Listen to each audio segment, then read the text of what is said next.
जमाना कदीम की बात है। एक नहायत खूबसूरत सल्तनत थी जो समंदर के फीन दरमियान वाक़ थी। उसके गर्द का पानी चमकते हुए क्रिस्टल की तरह दमक रहा था। रंग-बरंगी मछलियाँ लहरों से उछलकर बाहर आती थीं, जैसे पूरा समंदर खुशी में झूम रहा हो। उस समुद्री सल्तनत के लोग बहुत खुश थे। उन्हें मछली पकड़ना, गाने गाना और मिल-जल कर त्योहार मनाना पसंद था। उनके बादशाह आरिफ अपने रहम दिल मिजाज के लिए मशहूर थे। राया उनके महल में आकर अपनी परेशानियां बयान करती, क्योंकि सबको उनकी दानाई पर पूरा भरोसा था।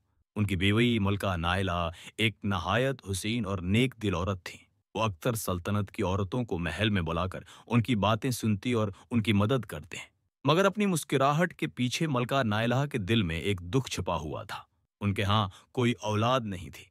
हर सुबह वो अपनी खादमाओं के साथ शाही बाग में जाते और बरगदों के दरख्त के सामने खड़ी होकर आंखें बंद करते हैं और कहते हैं, अय खुदा, मुझे एक बच्चे की खुशी अता कर। बादशाह आरिफ भी महल की बलकनी से समंदर को देखते और दिल में यही ख्वाहिश रखते कि एक दिन उनके महल में बच्चों के हंसी गूंजे। वक्त गुजरता गया, महीने सालों में बदल गए। फिर एक दिन खुशियों की घंटियां बजने लगे। मलका नायला ने दो जड़वा बेटियों को जन्म दिया। पूरी सल्तनत जश्न मनाने लगी। सूरज और रोशन हो गया, समंदर सुनहरी रोशनी में नहाने लगा और लोग खुशी के गीत गाने लगे। शाही सहन में शानदार तकरीब हुई। लड़कियां रक्स कर रही थीं, लजीज खाने बनाए गए और फजा में खुशबू फैल गई। बादशाह आरिफ और मुल्का नाइला अपनी दोनों बेटियों को देखकर मुस्कुरा रहे थे। दो नन्ही परियां जो बिल्कुल एक जैसी दिखती थीं, बस एक के बाल स्याह और दूसरी के सुनहरी। बादशाह ने खुशी से कहा, हमारी स्याह बालों वाली बेटी का नाम नूरिन और सुनहरी बालों वाली का नाम होरिन होगा। पूरी सल्तनत ने तालियां बजाएं और शाही बालकनी पर फूल बरसाए गए। साल गुजरते गए। जब शहजादियां 5 साल की हुईं तो वो सल्तनत की रौनक बन गई। दोनों निहायत हुसैन और हमेशा साथ रहती थीं। शाही बाग में खेलती, फूलों के दरमियान हंसती, तितलियों के पीछे दौड़ती रहते हैं। खादमाएं उन्हें मोहब्बत से देखते हैं। शाम को बादशाह आरिफ उन्हें सैर के लिए ले जाते हैं। वो साहिल पर मछलियों को खिलाते हैं, बच्चों से मिलकर बात करते हैं और लोगों को हाथ हिलाकर सलाम करते हैं। रात में मलका नायला उन्हें किस्से सुनाते हैं और वो क्रिस्टल लैंप की रोशनी में सो जाते हैं। वक्त गुजरता गया और वो 16 साल की हो गई, मगर उनके दिल एक दूसरे से बिल्कुल मुख्तलिफ थे। शहजादी नूरिन के लंबे स्याह बाल और चमकती आंखें थीं। वो खूबसूरती और रक्स से मोहब्बत करती थी। हर सुबह उसके लिए मोती और रेशम की बनी नई पोशाक तैयार होती और वो बाग में रक़स करने निकल जाती। जब वो नाचती तो हवा में चमक भर जाती, फूल खुल उठते और आसमान रंगीन हो जाता। मगर नूरीन बहुत सुस्त थी। वो कहती, मुझे सोने दो, मुझे आराम चाहिए। दूसरी तरफ शहजादी हुरीन के सुनहरी बाल और नीली आंखें रोशनी की तरह दमकती थीं। वो नरम दिल, हमदर्द और मददगार थी। सुबह सवेरे उठती, वालदीन के साथ नाश्ता करती, फिर अपनी पसंदीदा किताब लेकर साहिल के पास दरख्त के नीचे पढ़ने बैठ जाती। उसकी आवाज लहरों में घल जाती, परिंदे और तितलियां करीब आ जाते। वो गरीबों को सुके देती, बच्चों को खिलौने बांटती और सबकी मदद करती। बादशाह और मुल्का उसके नर्म दिल पर फख्र करते थे। मगर नूरीन बस सुना और नाचना चाहती थी। एक रात मलका बोले, मुझे फिक्र है नूरीन कब समझदार होगी। बादशाह आरिफ ने मुस्कुराकर कहा, वक्त सबको सिखा देता है मेरी मुल्का। फिर वो दिन आया जब दोनों शहजादियों का जन्मदिन था। पूरा महल फूलों, मोतियों और सुनहरी रबनों से सजा हुआ था। नूरीन की पोशाक स्याह और चांदी की झलक लिए हुए थी, जबकि हुरीन की सरख और सुनहरी बिल्कुल सूरज की किरण जैसी।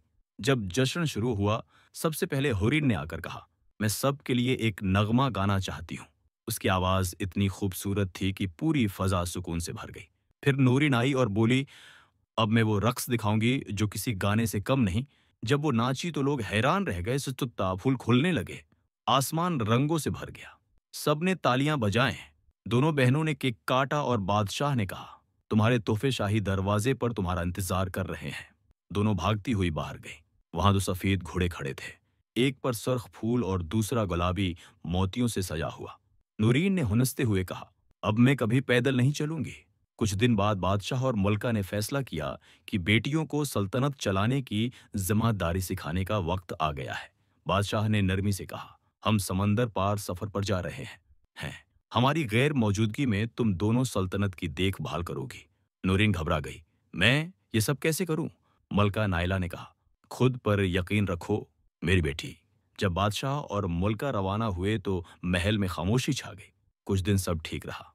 हॉरिन सुबह सवेरे उठकर सल्तनत के मामलात देखती, मजदूरों से बात करती, लोगों की मदद करती। मगर नूरीन आईने के सामने घंटों गुजारती, नए लिबास पहनती, बालों में जवाहरात लगाती और खादमाओं से कहती, बाद में देख लूंगी।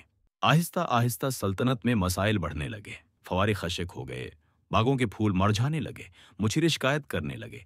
मगर नूरीन बेखबर रही। एक दिन आसमान पर काले बादल छा गए, तूफान आया, लहरें बुलंद हो गईं। एक कश्ती समंदर में फंस गई। हुरीन फौरन बाहर निकली, सिपाहियों को हुक्म दिया और कश्ती को बचा लिया। नूरीन खौफजदा बलकनी से सब देखती रही।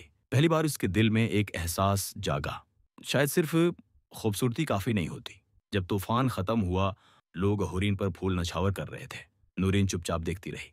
उसे रश्क नहीं हुआ, बस एक उदासी कि कुछ कीमती चीज उसके अंदर नहीं थी। इस रात वो बाग में गई, जहां वो हमेशा नाचती थी, मगर इस बार वो चुप बैठी। एक मरझाए फूल को छुआ और अपने बाप के अल्फाज याद किए, वक्त सबको सिखाता है। अगली सुबह नूरीन पहली बार सूरज निकलने से पहले जाग गई।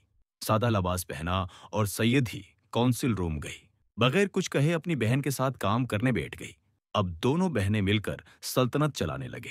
नूरीन ने बागों का हाल देखा, फव्वारे दरस्त करवाए, मछली पकड़ने वालों से बात की और लोगों की बातें सुने। आहिस्ता आहिस्ता राया उससे भी मोहब्बत करने लगी। हफ्ते गुजरते गए, सल्तनत फिर से चमकने लगी। बागों में फूल खुल गए, फव्वारे बहने लगे, समंदर नीला और पुरस्कुन हो गया। एक सुबह नूरीन ने दोबारा बाग में रक्स किया, मगर अब उसके रक्स से फूल उसकी खूबसूरती नहीं, बल्कि उसके रहम दिल दिल की वजह से खुले। जब बादशाह आरिफ और मलका नायला वापस आए तो उन्होंने देखा कि सल्तनत पहले से ज्यादा रोशन है। उनकी दोनों बेटियां दरवाजे पर खड़ी थीं। अब सिर्फ हुसैन शहजादियां नहीं, बल्कि दानिशमंद हुक्मरान थीं। बादशाह ने उन्हें गले लगाया और कहा, अब मुझे यकीन है कि हमारा मुल्क महफूज हाथों में है। मुल्का की आंखों में खुशी के आंसू आ गए। उस रात चांदनी में जश्न मनाया गया, किसी जन्मदिन के लिए नहीं, बल्कि एक बदलाव के लिए। और इस दिन से नूरीन और हौरीन की कहानी पूरे समंदर में गूंजने लगी। एक ने सबको मोहब्बत और हमदर्दी सिखाई, दूसरी ने यह जाना कि असल खूबसूरती एक नर्म दिल में छिपी होती है। यूक्रिस्टल सी सल्तनत पहले से ज्यादा चमकने लगी, सिर्फ पानी की सतह पर नहीं, बल्कि हर दिल के अंदर।